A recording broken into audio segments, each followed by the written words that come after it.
Hi, I am Michael Santos with Compliance Mitigation, and today we are going to profile a government contractor that found himself in some real challenges. Part of our business is working with people who face challenges with white-collar crimes. We help them position themselves for mitigation so they can get a lower sentence, but through the course of that work, we end up learning a great deal about people that get involved in white-collar crime. A lot of them never viewed themselves as a criminal. They never saw themselves as having problems with the government investigation or the law until it was too late. And that's why we built Compliance Mitigation, to try and help more people understand how their decisions on the job can translate into problems for their teammates, their company, and potentially even threaten their liberty. So here's the situation in today's case study. A privately held company offered products and services to a local school district. The school district received funding from the federal government.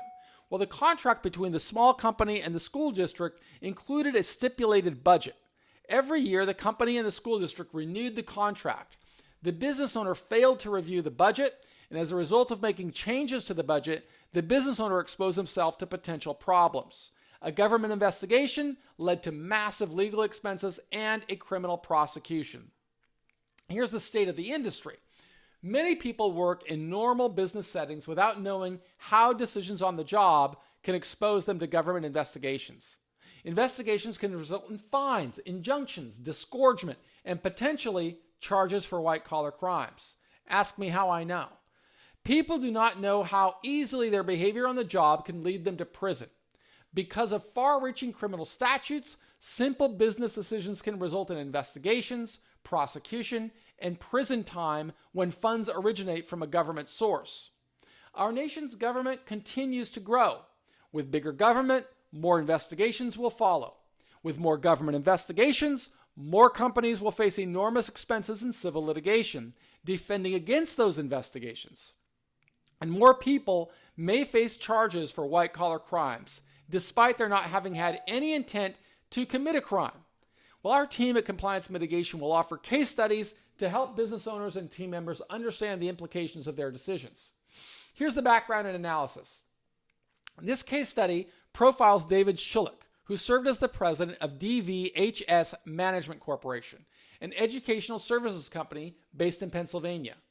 All of the information in the background comes from the criminal indictment and case records against Schulick. According to the indictment and prosecution records, Schulick's company violated Title 18 U.S.C. Section 666. Well, that has an ominous number. That federal statute covers the crime of embezzlement. Embezzlement occurs when someone steals or misappropriates money or property. Misappropriates money or property from an employer, business partner, or another person who trusted the embezzler with the asset. It is different from larceny or theft or stealing because the embezzler had permission to handle the property, but only to use in accordance with the contract or permissions granted. The government in this case argued that David's company violated the embezzlement statute because, although he had authority to disperse funds, prosecutors alleged that he did not comply with the terms of the contract. The contract included an appendix with an out-of-date, one-page budget item that David overlooked. Okay, well, I got that information directly from David. The budget, allowing for approximately $1 million in annual revenue, granted David authority to hire teachers, pay employee benefits, and hire other staff members to deliver services. As a for-profit business, David used his discretion to hire a qualified team, but he used his business acumen to get the best market rate. Through good negotiations, he succeeded in saving money from salaries, and he could use those funds to advance objectives such as purchasing school buses and supplemental educational software. When investigators were looking at David's employee, the congressman's son, they learned about David's business. Investigators widened their net, bringing David into the investigation. The government investigation lasted for several months, costing David's company hundreds of thousands of dollars to defend. Then the civil investigation turned criminal. Prosecutors convened a grand jury. The grand jury is a body of citizens that listens to the government's version of events. No defense attorneys are present during the grand jury investigations. Prosecutors persuade the grand jurors that a crime has been committed, convicted and committed, and the members of the grand jury then returned an indictment. Let me rephrase that typo there. The grand jury indicted David for embezzlement of funds through misapplication and violation of Title 18 U.S.C. Section 666. Contesting his innocence, David chose to go to trial. And during the jury trial, the client or school district testified that Schulick's company fully performed and provided all services under the contract despite the budgetary deviations. The charge did not require jurors to find that David had any intent to violate the law. Prosecutors persuaded jurors that David misappropriated funds. They convicted him of the crime of embezzlement. At a sentencing hearing, the court calculated all budget deviations over a 2-year period. Well, that sum equated to the loss amount, which influenced the federal sentencing guidelines. Relying upon the guidelines as a starting point, the judge sentenced David to serve 60 months, but also imposed monetary penalties known as restitution and forfeiture, which required David to repay the amount of loss. When government investigators begin their work, they identify people as either witnesses to the investigation, subjects to the investigation, or targets of an investigation. Although they may begin one with a target, they can expand. Although the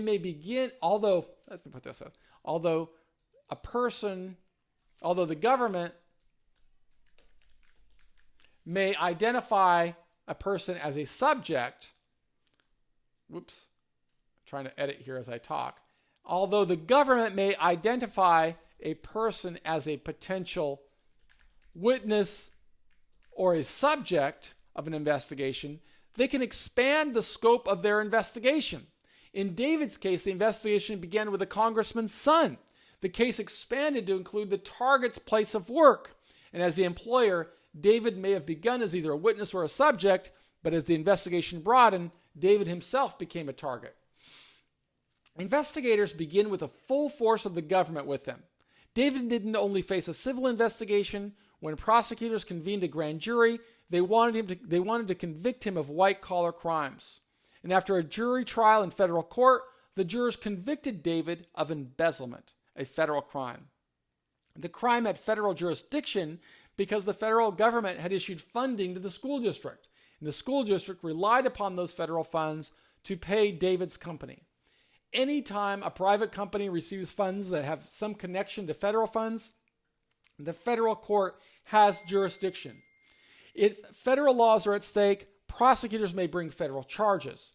In this case, prosecutors chose to charge David Shulick with a violation of Title 18 U.S.C. Section 666, a federal crime. Business leaders should understand that government investigators are cynical. Regardless of intent, if an investigator believes that a businessman misapplied federal funds, a criminal case may follow. If prosecutors choose to bring criminal charges for a white-collar crime, the businessman will face an enormous hurdle.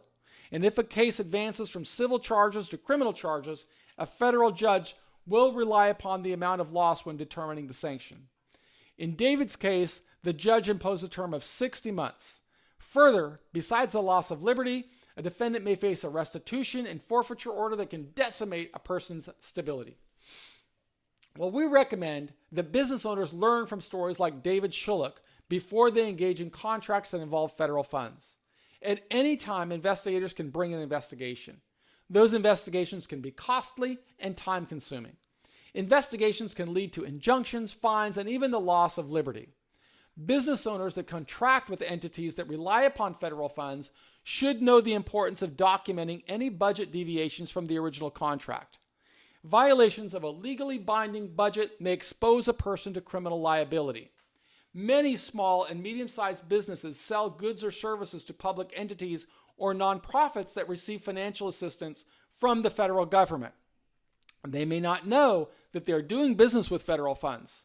For example, anyone that deals with funding from government insurers like Medicare will be exposed to federal law. Every one of these businesses and their corporate officers expose themselves to the potential for criminal liability if government investigators and prosecutors bring charges for violating Title 18 U.S.C. Section 666.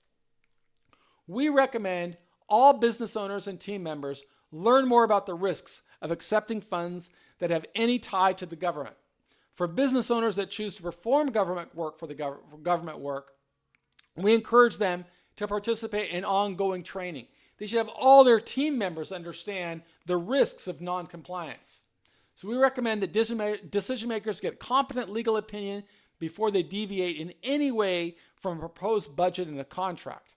Keeping excellent written records that show the reasons behind every decision with customer buy-in may limit the risk of exposure to government investigations and charges for white-collar crimes. I am Michael Santos with Compliance Mitigation, and after having served 26 years in federal prison and having served time among numerous white-collar people, I can tell you that there is a big problem in business. People don't realize how easily their decisions can expose them to challenges with government investigations or white-collar crimes. We strive to help them. Our motto, everybody on our team's gone through a government investigation. That's why we say, we did the time so you won't have to, but only if you want to learn how you can protect yourself. Visit us at Compliance Mitigation, take our free trial, and learn how these programs can help protect you, your business, your liberty, and your team.